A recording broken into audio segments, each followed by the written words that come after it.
आपल्या क्लासबद्दल आपल्याच क्लासमधील काही विद्यार्थी त्यांचं मनोगत व्यक्त करणार आहेत. तर सर्वप्रथम येते अक्षरा. नमस्कार, माझं नाव अक्षरा चौधरीकर. मी सध्या 10वीत शिकते. माझं या क्लासमधलं शेवटचं वर्ष. या क्लासमध्ये मी 9वीत आले. क्लासमध्ये आल्यावर मला सगळ्यात आधी कुठली गोष्ट आवडली असेल तर ती म्हणजे सगळ्या शिक्षकांचं शिकवणं. कुठलीही कन्सेप्ट असू दे, ती सोप्यात सोपी करून शिकवण्याचं स्किल सगळ्या शिक्षकांकडे आहे. गणितासारखा विषय हा बहुधा सगळ्यांनाच अवघड जातो, पण त्यातील एक कन्सेप्ट सोपी करून शिकवणाऱ्या म्हणजे देव मॅम. कुठलाही कसाही विद्यार्थी असो, न ओरडता न चिडता एखादी गोष्ट त्या प्रत्येकालाच नीट समजावून सांगतात. मॅथमॅटिक्स 1 असू दे किंवा M2, देव मॅम शिकवणं म्हणल्यावर सगळंच अगदी नीट कळतं.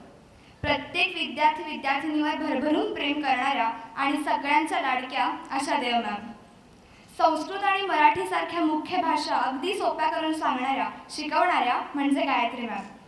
कुठलीही गोष्ट कुठल्या विद्यार्थ्याकडून चुकली तर ओरडण्यापेक्षा त्या कुठलीही गोष्ट समजावून सांगतात. मी गायत्री मॅमकडे फक्त संस्कृत शिकते. मला संस्कृतमधला व्याकरण विभाग तसं म्हणलं तर अवघड जातो, पण गायत्री मॅमकडून प्रत्येक कन्सेप्ट ही अगदी सोपी होऊन येते. चुकलं तर हक्कानं ओरडणाऱ्या पण तितकंच गोड बोलणाऱ्या अशा Gayatri ma'am.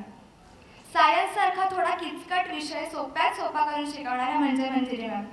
Physics, chemistry, biology कुठलाही टॉपिक त्यांच्याकडून सोपा होऊन येतो. फिजिक्समधले न्यूमेरिकल्स असू देत किंवा केमिस्ट्रीमधल्या केमिकल रिॲक्शन्स, मंजिरी मॅम सगळंच नीट समजावतात. क्लास व क्लासमधल्या प्रत्येक शिक्षिकेबद्दल खूप काही बोलण्यासारखं आहे, पण वेळेअभावी मी इथेच थांबून माझ्या मनोगताला पूर्णविराम देते. धन्यवाद.